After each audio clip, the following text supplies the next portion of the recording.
Welcome to the Land Your Bet Sports Betting Show, looking at Week 17 in the NFL. I've got 5 player prop bets on the card here for Sunday. Going to be going through those with you right now. Also going to be taking a look at how we did Week 16. Really good looks there. No Dieter on the show, as you will see here, but he had another great week, so we'll take a look at how he did and how I did and get into some of this stuff. Got a little bit of a sale in the VIP Discord if you want some access. So if that all sounds good, give this video a like. Let's get right into it. Nice little 5-1 on the week there in the player props. Also 3-3, up 2.2 units there on the tutties. So that brings us to a nice little 7-unit week combined between us. You can see there on the player props, Caleb Williams was a cash cow for us, and Dieter continues to be the 49ers whisperer because he covers the team. So he has really good insight into what's going to happen with the 49ers. We'll continue to ask him about those bets.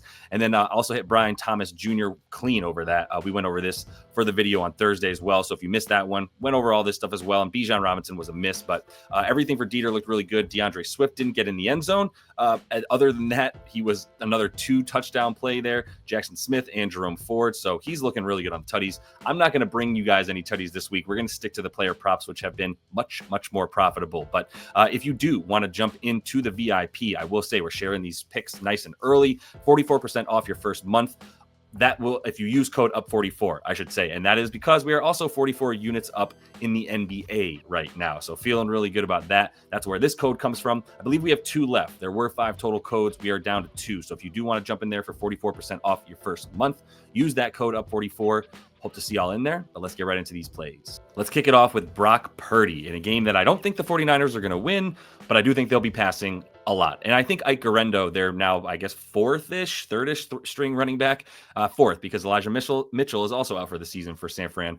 He will be out. He'll probably be out there, Will Garendo, but they're still going to be looking to pass a ton against one of the best rush defenses in the league.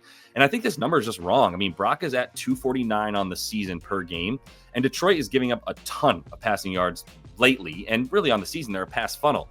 If you look at their offense, they're scoring 33 points per game. That is Detroit. Number 1 in terms of explosive plays. So they have plenty of nice long drives, but they're also scoring pretty quickly. So that leads to a lot of passing yards against them because the other team knows that they've got to get a lot of points pretty quickly, and their offense is able to get out onto the field pretty quickly because their defense probably gave up a bunch of long plays.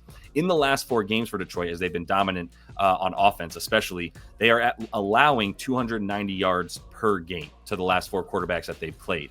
And for Brock, the 249 yards on the season, well, if you look at his overs and the tendency to go over and get at least 250 this season, he's done it in 8 games. I've said 8 of 12 outside of the 2 awful weather games, right? You had the blizzard in Buffalo and you had the rain game with the Rams, which was one of the worst games in recent memory in the NFL.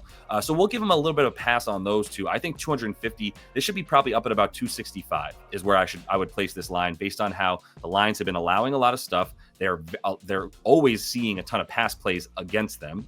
Most of their yards are given up via the pass, not the run. So we'll see that continue to be the case here. Love Brock to get at least 250 in this game.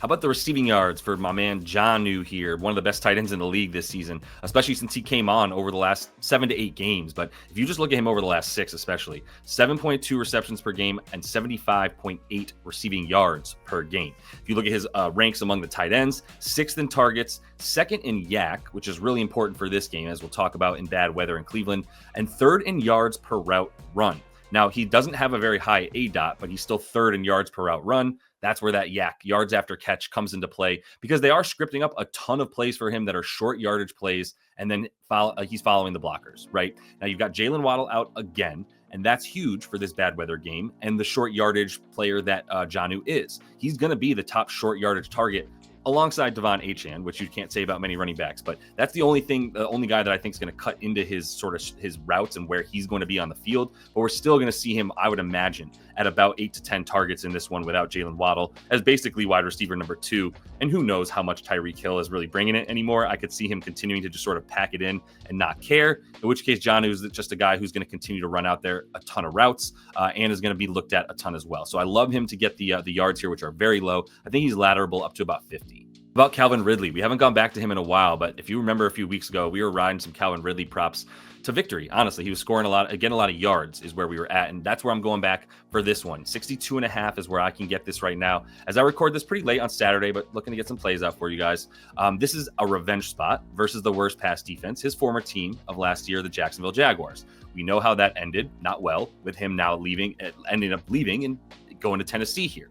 He actually leads the NFL in air yards and deep targets. And this is a knock on Will Levis more than anything, because in the last 2 weeks, as he's been awesome, we've seen Mason Rudolph come in and be a lot more competent than Will Levis was for most of this season.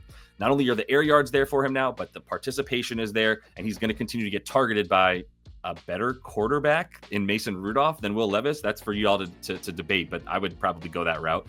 So I think Calvin's going to be a much bigger part of an offense that's going to be a lot more capable than it's been. You see Mason in the last couple games, 73.3% completion percentage, 230 yards passing, and now he gets the worst pass defense in the NFL. So this is the guy that I think is going to be eating up a lot of those yards. Mason Rudolph has been targeting Calvin Ridley and looking at him with his first read on damn near every route that Calvin Ridley runs. So we're going to like him to get his yards on this one, probably lateral up to about 70, 80 yards as well. How about an under? Let's take Farva with the stash there for Aiden O'Connell. I'm going to fade the 236.5 pass and rush yards. I like to add the rush there too, because he just doesn't do it. I don't really know why he's even at like 8.5 yards rushing for his prop. He has 18 rushing yards on the season at like 1.7 yards per carry. So just like to add the rush, because you might as well just fade that alone.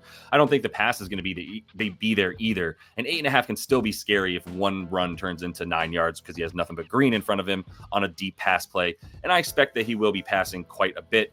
Even though the Saints aren't great either, I think they're probably going to be a lot better on offense than the Raiders in this one.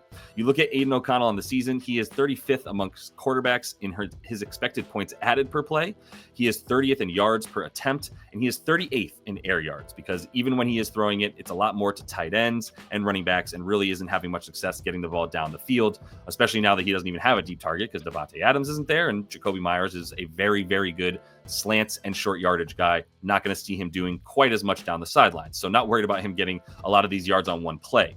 The 2 games he went over was that weird Friday game against KC, divisional game. The Raiders and the Chiefs have one weird game per season where you're like, oh my God, are the Raiders going to beat the Chiefs? That was that game. And he obviously wasn't going to ever be able to run the ball in that one, not even himself. I mean, the running backs against KC, you should have a lot more success running if you want against the Saints. So I like the yards more than any kind of touchdowns or anything like that. Like maybe the Raiders move the ball all right on the ground. I wouldn't bank on it. It's two awful forces in terms of the Saints rush defense, the Raiders run offense. Neither of them are capable. Both are in the bottom 3 in the league for a reason, but that could lead to some rushing yards. Either way, it's not going to be Aiden O'Connell. I think the Saints will have the ball in their hands a lot more, and they will be scoring a lot more too. Aiden O'Connell also has like a broken pinky. I don't know that he's going to, or thumb, one of his fingers is basically broken. It was like 3 weeks ago. So I don't know that he's going to have the capability to throw the ball very far down the field, but I don't think he's going to get any help from the runs either. So we're going to take under on both the pass and the rushing yards. So we close with an over for scary Terry McLaurin. 64.5 yards is the best number I'm getting right now. And I love this matchup with Atlanta. We've taken a number of receivers against Atlanta. Addison and Jay Jets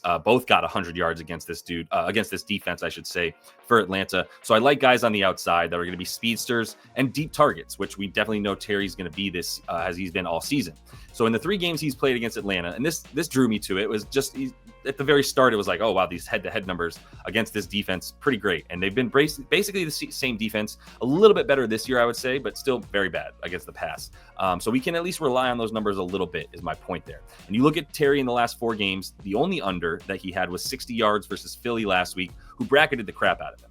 They definitely doubled him and were not letting him get anywhere downfield. Plus, their pressure is a lot better on the quarterback, the Eagles, than we're going to see from the Falcons in this one, right? And the Falcons have the 29th rated pressure defense. So they're not getting any pressure on the quarterback for most of the game. And then they're playing those high safeties for sure. But Scary Terry is going to be pretty open within about 15 yards, or he's going to beat those safeties over the top. And we'll have time to do that because Jaden Daniels is not going to be facing any kind of pressure in this one. On the road as well for Atlanta, really bad defense, specifically 5th most passing yards that they've allowed on the road. And a lot of those big receivers have been getting those yards against them when they play away from home. So we're going to take Terry and Washington here. We're going to go over 64.5 receiving yards. And that is all the time I have for you guys. So one more reminder, if you want to jump in there for 44% off your first month, we are cruising, especially in the NBA here. Now up about 44.5 units on the season. Got a couple codes left. So jump in there if you want to use that.